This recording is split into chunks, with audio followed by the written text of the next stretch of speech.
আসসালামু আলাইকুম, ফালিয়াস কিচেনে স্বাগতম। আশা করি সবাই ভালো আছেন। আজকের রেসিপি হচ্ছে বিফ স্টেক তৈরি করার নিয়ম।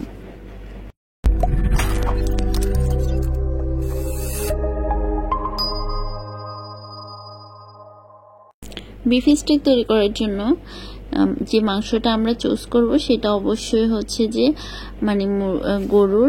গরুর পিছনের রানের মাংসটা, অর্থাৎ হচ্ছে যে গরুর যে অংশটা কম মুভমেন্ট হয় সেই মাংসটাই মূলত স্টেকের জন্য বেটার। সেটার ভিতরে একটা চর্বি যুক্ত থাকে। এটা হচ্ছে যেহেতু ছোট গরু সেই জন্য ওভাবে চর্বির লেয়ারটা থাকে না। তারপর যেগুলো অনেক বড় গরু হয় বাইরের কান্ট্রিতে তো স্টেকটা অনেক জনপ্রিয়, তাদের মাংসগুলো ঠিক সেম ওভাবে হয় এবং ওভাবে কেটে ওরা স্টেকের জন্য আলাদা করে রাখে। এখানে আমার মাংসটা হাড়সহ ছিল পিছনের পুরো একদম রানের। পর আমি এটাকে কেটে ফেলি, যেহেতু আমি ঘরোয়া পদ্ধতিতে করব সেই জন্য। আর টিস্যু দিয়ে বা হচ্ছে একটু পানিটা নিয়ে নিচ্ছি, যেন এটা যখন চুলায় দিব পানি বের হয়ে যেন ছিটকা না পড়ে সেই জন্য। আর হচ্ছে একদম সেজন্য পানিটা নিয়ে নিচ্ছি। আর হচ্ছে কিচেন হ্যামার দিয়ে অথবা হচ্ছে কাঁটা চামচ দিয়ে আমরা একটু করে কুচি করে নিব, তাহলে হচ্ছে ভিতরে মশলাটা ঢুকবে এবং খুব তাড়াতাড়ি স্টেকটা কুক হয়ে যাবে। একটু ভালো করে বোথ সাইডে আমরা হচ্ছে কুচি করে নিয়েছি। দেন এখানে একটু লবণ দিয়ে মেখে নিব।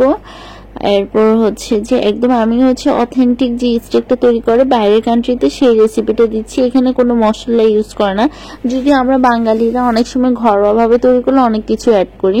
ওরা হচ্ছে জাস্ট গোলমরিচ, লবণ এন্ড হচ্ছে যে হালকা করে বাটার দিয়ে এই জিনিসটাকে স্টেক করে। আর ওই চর্বিটা যেটা স্টেকের মাংসের লেয়ারে থাকে সেটা ইউজ করে। আমি পাশে যেহেতু কয়েক টুকরো চর্বি এটা মাংসের সাথেই ছিল, আমি যেহেতু হাড়টাকে সেপারেট করে ফেলছি, দেন এটাকে একটা র্যাপিং পেপার দিয়ে রেখে দিচ্ছি কিছুক্ষণ রেস্টে। যতক্ষণ রেস্টে থাকবে ততই ভালো। আমার এটা প্রায় 1 আওয়ার মতো রেস্টে ছিল।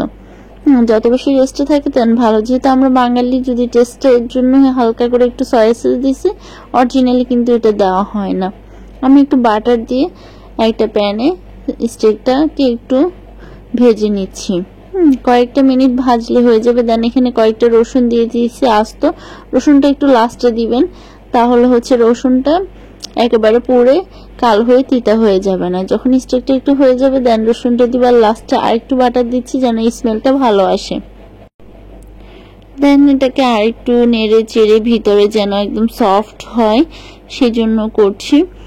এটা আসলে ম্যারিনেট করে রেখে দিলে হয়ে যায়। স্টেকের মাংস চুজ করাটা হচ্ছে যে মেন। আমরা যদি গরুর হাড়টা সিনা বা রানের যে মাংসটা, অর্থাৎ পিছনের রানের যেটা হচ্ছে মুভমেন্ট কম হয়, ওই মাংসটা একটু চর্বিযুক্ত মাংস দিলে এটা অটোমেটিক্যালি এটা বিফটা হচ্ছে যে সফট হয়ে যায়। একটু বোথ সাইডে ভালো করে দিচ্ছি যেন হচ্ছে কর্নার গুলোতেও মাংসটা পারফেক্ট কুকিং হয়, সেজন্য কুকড হওয়ার জন্যই আমরা একটু নেড়ে দিলাম। দেন কিছুক্ষণ পরে আমি এটাকে নিয়ে নিয়েছি। আর অবশ্যই আমাদের ফ্যানটা যদি অনেক বেশি হিট থাকে তাহলে খুব দ্রুত হয়ে যায়। দেন এটা থেকে যে অয়েলটা ছিল বাটারটা সেটাও ঢেলে দিলাম আর রসুনগুলো দিয়ে দিলাম।